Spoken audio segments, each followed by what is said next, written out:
En Syrie, on appelle cette terre montagneuse la vallée des chrétiens, un bastion millénaire des églises d'Orient, aujourd'hui assiégé par les rebelles.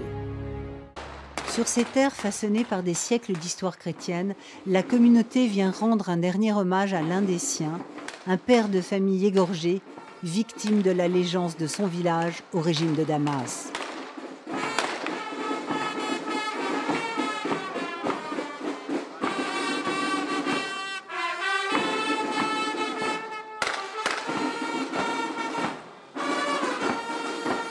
Après plus de 2 ans de conflit, personne ne sait vraiment quelle proportion de la population soutient encore cette révolution, instrumentalisée de toutes parts à Damas, Moscou, Washington ou au Qatar. Dans une guerre civile, la victoire même est une défaite, disait Lucain. Ce film donne la voix à une communauté peu entendue sur la scène internationale. Pourtant, les chrétiens constituent une composante essentielle du tissu social syrien.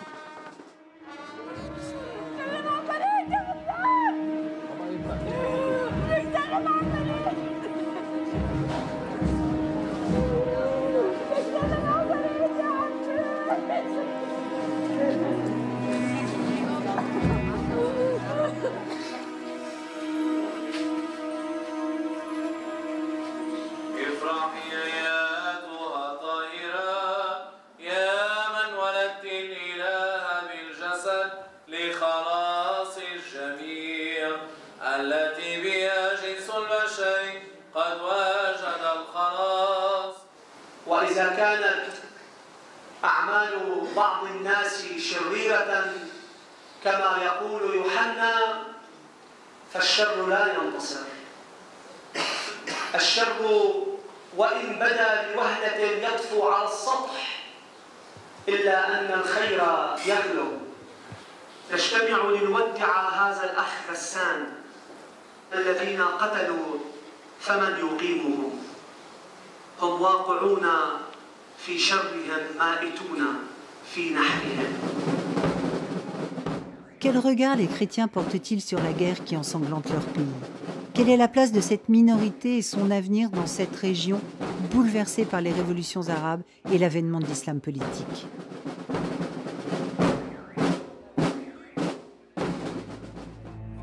À 200 km au sud de la vallée des chrétiens, Damas.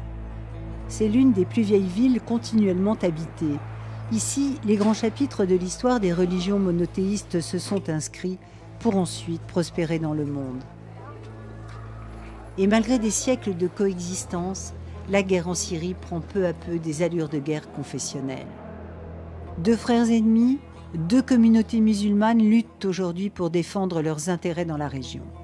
Les sunnites, soutenus par l'Arabie saoudite et le Qatar, s'opposent aux chiites et au régime alaouite. L'Iran et le Hezbollah libanais, tous 2 chiites, sont les principaux alliés du clan Assad. Au milieu de cette guerre intermusulmane, les chrétiens du Levant ont de plus en plus de mal à défendre leur neutralité. Ils s'animent aujourd'hui de méfiance quant à l'identité de cette révolution et l'avènement possible d'un régime confessionnel. Les chrétiens représentent 10% de la population, mais sont considérés comme une minorité active, éduquée et commerçante.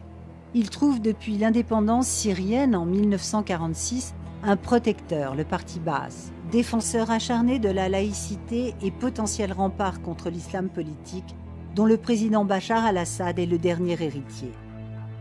Grégoire III Laham, patriarche d'Alexandrie et de la terre d'Égypte, d'Antioche et de tout l'Orient, de Jérusalem et de toute la Palestine, dirige depuis l'an 2000 l'Église catholique melkite. Le patriarche s'active pour faire entendre dans cette nation en ébullition la voix de ses 1 500 000 fidèles, principalement répartis entre le Liban et la Syrie. Malgré la guerre, il faut montrer aux chrétiens de Syrie que l'Église est présente, qu'elle continue d'œuvrer pour le bien-être de ses fidèles, qu'ils ne sont pas oubliés.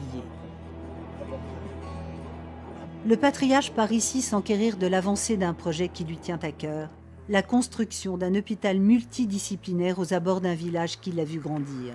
Une région où l'Église continue d'être au centre de la vie sociale.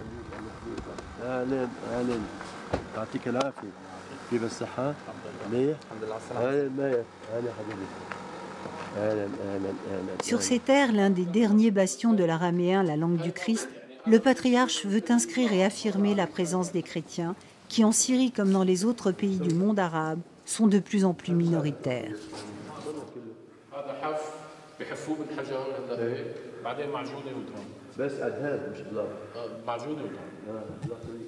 La région ici, c'est vraiment la région des premiers chrétiens. Et si on veut dire, comme le président Bachar, n'est-ce pas? Ce n'est pas seulement la guerre et la politique, mais c'est un homme qui a eu le courage de dire en 2001 que la Syrie, c'est le berceau du christianisme. Et si on parle du berceau, c'est ça le berceau.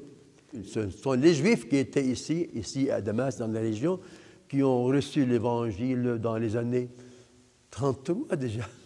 Parce qu'ils ont assisté, les Juifs de cette région ont assisté de Damas, surtout, il y a beaucoup de synagogues, il y avait à Damas. Ils ont donc assisté à la Pentecôte et quelques semaines après, ils sont rentrés comme des chrétiens. Ils ne sont pas des Juifs, ils sont rentrés des judéo-chrétiens. C'est intéressant. Donc cet hôpital est vraiment un lieu saint. C'est une terre sainte dans le sens vrai. Donc Jésus est né en Palestine, mais le christianisme est né en Syrie. C'est ce que j'appelle ça vraiment une vérité historique, ce n'est pas une chose comme ça.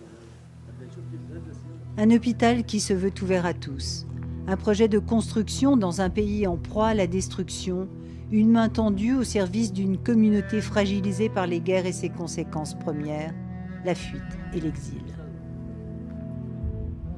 Assemblée de crise. Le clergé syrien se réunit dans la cathédrale de Damas, car près de 100 000 morts sont déjà inscrits dans le décompte macabre. Et quelle position l'Église doit-elle prendre sur le conflit qui ensanglante le pays? Évêques, archevêques, catholiques, orthodoxes, tous expriment ici leur position, leurs craintes et discutent d'une neutralité devenue fragile.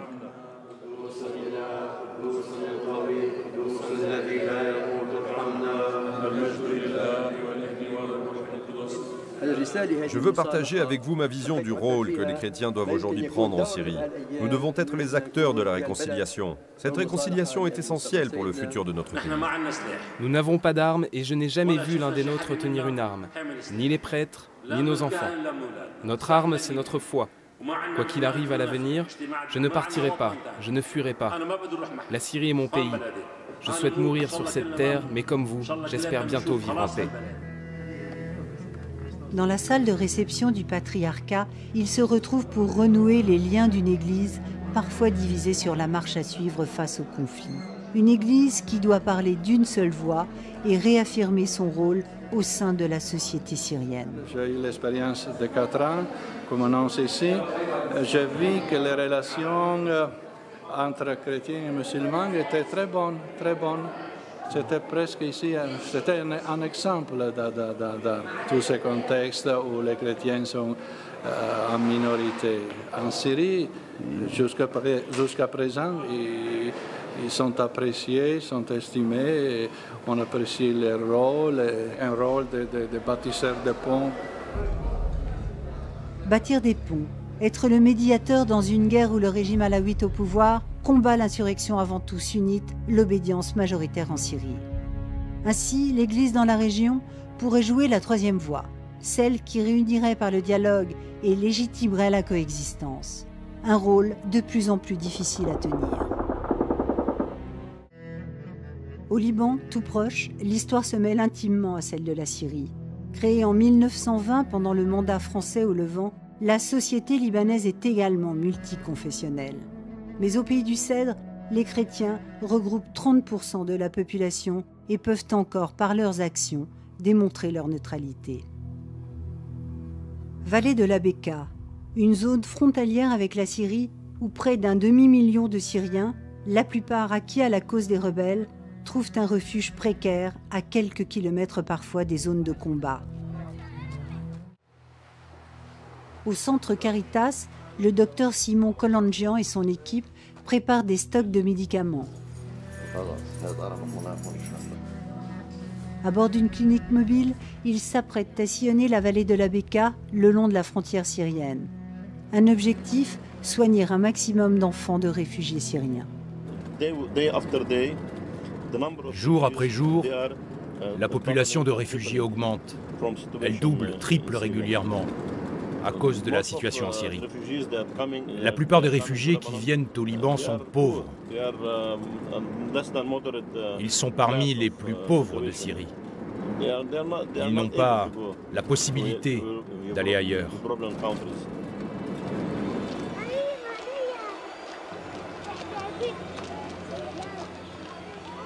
Depuis 20 ans, le docteur Kolandjian, pédiatre de formation, veut être au plus près des populations réfugiées. D'abord palestiniennes, puis irakiennes et aujourd'hui syriennes. Il vit au rythme des guerres de la région et de leurs conséquences, l'exil, la misère et l'intolérance.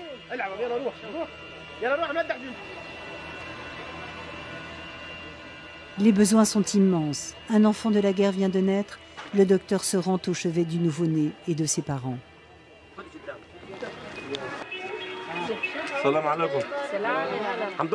Comment ça va? Il ne faut pas laisser le cordon ombilical sans protection. Sinon, il va s'infecter. Je vous ai pris de la bétadine et du sparadrap.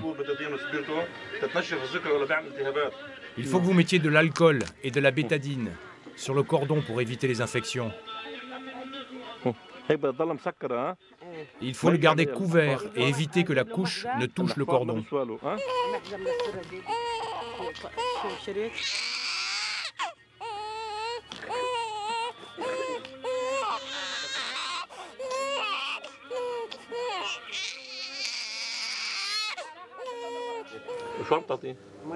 Qu'est-ce que tu lui donnes là? De l'eau et du sucre. Il donne aux nourrissons de l'eau et du sucre. Ce n'est pas un traitement, ça. C'est pas bon, ça. Donne-lui du lait seulement et ne donne jamais d'eau avec du sucre. C'est pas un médicament. Il a une jaunisse, c'est physiologique.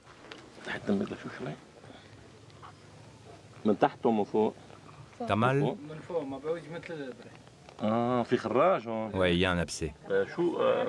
Et toi, qu'est-ce que tu penses de la guerre en Syrie? Qu'est-ce que je peux dire? C'est devenu sectaire. On égorge les gens d'après leur religion. Les Libanais ont déjà vécu une guerre similaire qui a commencé en 1975. La guerre qui se déroule aujourd'hui en Syrie, nous l'avons déjà vue au Liban avant. Je suis né en 1961 et je sais ce que c'est que la guerre. Vous savez, je ne ressens pas vraiment de tristesse aujourd'hui parce que malheureusement, je suis habitué à la guerre.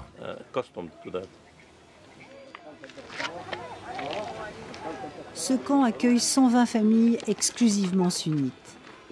Pour parer à l'afflux continu des réfugiés, le docteur ausculte parfois jusqu'à 100 enfants par jour.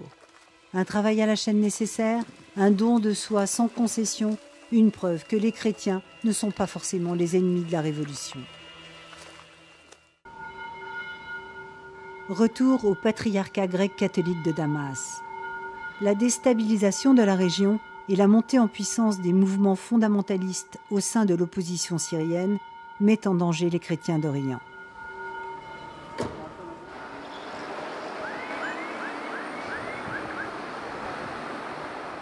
Peu de chrétiens en général ont quitté vraiment la Syrie. Ils se sont déplacés. Le plus grand nombre des chrétiens qui ont dû changer de lieu à cause de la situation sont partis dans d'autres places en général. Vous voyez?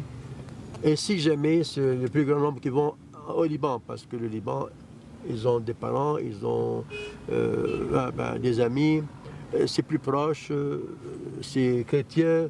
Donc, en général, vraiment, le nombre de chrétiens qui ont quitté la Syrie sont peu, mais qui sont déplacés, on donne le chiffre de 200 000 par là, qui sont déplacés en général à l'intérieur du pays. Voilà, c'est l'église Saint-Cyril que nous arrivons. Là, je sais pas. Un départ qui pourrait constituer une grosse perte culturelle, morale et économique pour la région. Richesse de l'Orient, richesses liturgiques et spirituelles, gestes répétés depuis des siècles.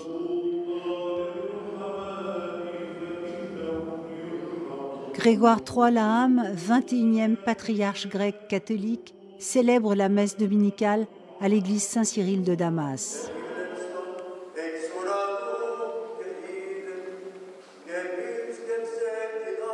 L'église melkite, rattachée au Vatican en 1724, célèbre ses messes en arabe et en grec.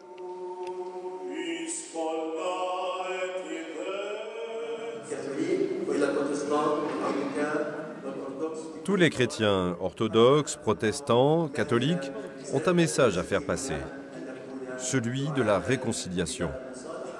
Mes frères, malgré les difficultés, une réconciliation est toujours possible. En Syrie, nous vivons autour d'un mal en gestation permanent, des massacres, des destructions sur ces terres qui ont pourtant vu la naissance de toutes les grandes religions monothéistes.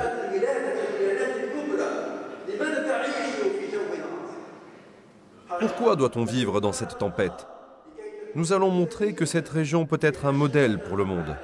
Montrer que l'homme peut vivre en paix et dans la réconciliation.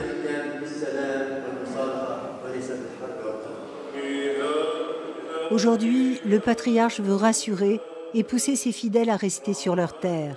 Maintenir une présence au Moyen-Orient, c'est aussi le mot d'ordre de Rome. Une période cruciale pour la région, pour la Syrie et pour les chrétiens.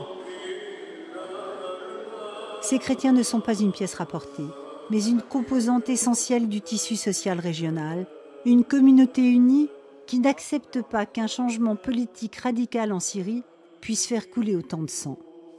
La France et l'Occident soutiennent la révolution en Syrie, une position incomprise pour beaucoup de chrétiens arabes, porteurs dans la région des valeurs de liberté et d'ouverture si chères au vieux continent. Chaque matin, nous écoutons, ma femme et moi, les canaux de télévision françaises. TV5, Europe, Monde, Euronews et tout ce que vous voulez. Bien, on nous tape dessus comme si nous étions des pestiférés. Cette mauvaise information, cette façon de traiter la Syrie. Mais qu'est-ce qu'elle vous a fait, la Syrie? Je ne sais pas ce que la politique nous cache de dehors. J'ai peur de la politique de dehors et non pas de la politique de la Syrie. Vous avez compris? J'ai peur de l'Amérique. L'Amérique a joué un rôle incroyable. On envoie des gens. Les enfants, les écoles, qu'est-ce qu'ils ont? Pour détruire les gens, la population, les habitations, les écoles, les églises, les mosquées, sans distinction ni de race, ni de confession, ni de nationalité. Voilà un laïc qui parle au mon nom. Je suis d'accord. En République arabe syrienne, le parti Baas, créé par le chrétien Michel Aflaq en 1947, fondait l'identité nationale autour d'une langue, l'arabe, et d'un principe, la laïcité, unique garante des droits de tous les citoyens syriens.